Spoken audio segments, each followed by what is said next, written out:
शक्तीपीठसाठी सातबारा घेऊन बाधित शेतकरी पोहोचले जिल्हाधिकारी कार्यालयात. आमदार राजेश क्षीरसागर यांच्या नेतृत्वाखाली समर्थनाचे दिले निवेदन. नागपूर ते गोवा असा महाराष्ट्र राज्य शासनाचा महत्त्वपूर्ण प्रकल्प असलेल्या शक्तीपीठ महामार्गासाठी आज बाधित शेतकऱ्यांनी सातबारा घेऊनच जिल्हाधिकारी कार्यालयात येऊन समर्थन केलं.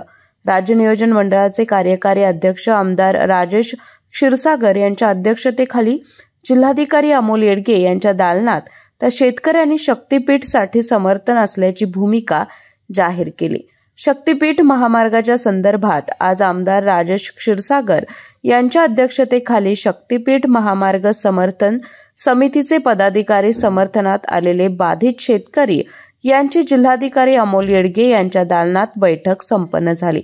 यावेळी उपस्थित पदाधिकारी आणि शेतकऱ्यांनी कोथळीपासून किटवडेपर्यंतच्या सुमारे 80% शेतकऱ्यांचे शक्तीपीठ महामार्गाला समर्थन करत असल्याचे सांगत या महामार्गामुळे धार्मिक पर्यटन वाढणार आहे, त्याचबरोबर शेतकऱ्यांचे मालवाहतूक सुलभ होणार आहे, त्याचबरोबर महामार्गालगतच परिसर देखील विकसित होणार असल्याचं सांगितलं. हा विकास झाला पाहिजे यासाठी आम्ही जमिनी देणार आहोत, मात्र आमच्या जमिनींना जास्तीत जास्त दर द्यावा अशी मागणी यावेळी केली.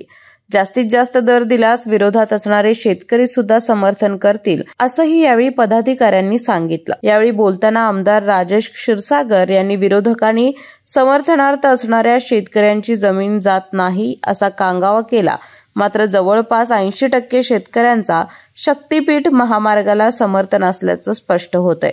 कोल्हापूर जिल्ह्याबरोबरच शेतकऱ्यांचा विकास व्हायचा असेल तर शक्तीपीठ महामार्ग होणं गरजेचं आहे आणि राज्य शासन शेतकऱ्यांना योग्य तो मोबदला देईल असं सांगितलं. पहिल्यांदा विरोधकांच्याकडून टीका व्हायला लागलेल्या होत्या की जमीन जास्त जाणार, भराव असणार.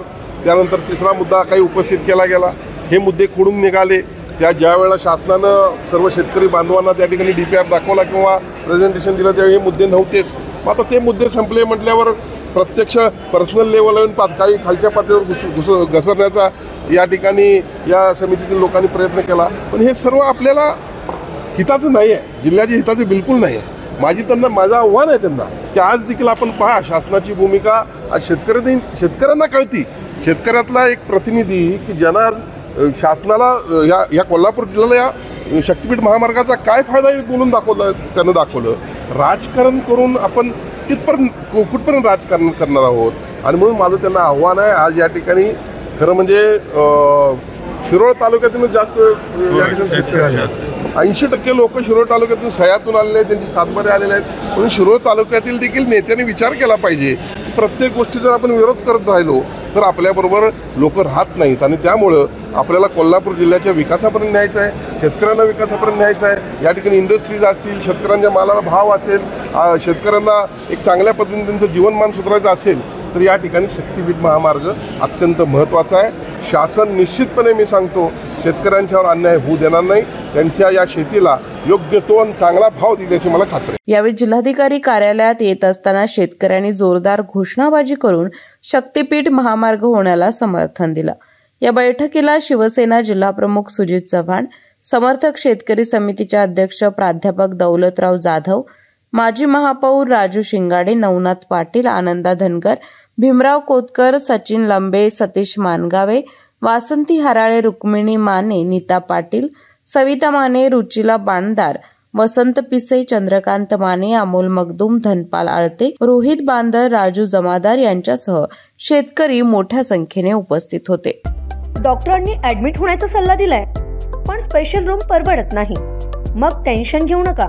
सूर्य हॉस्पिटलने प्रथमच अगदी कमी किमतीत सर्व सोयींयुक्त आणि रुग्णांची गरज लक्षात घेऊन बजेट फ्रेंडली रूम्स उपलब्ध केले आहेत. कॅशलेस सुविधांसह खिशाला परवडणाऱ्या किमतीत budget friendly economic special room.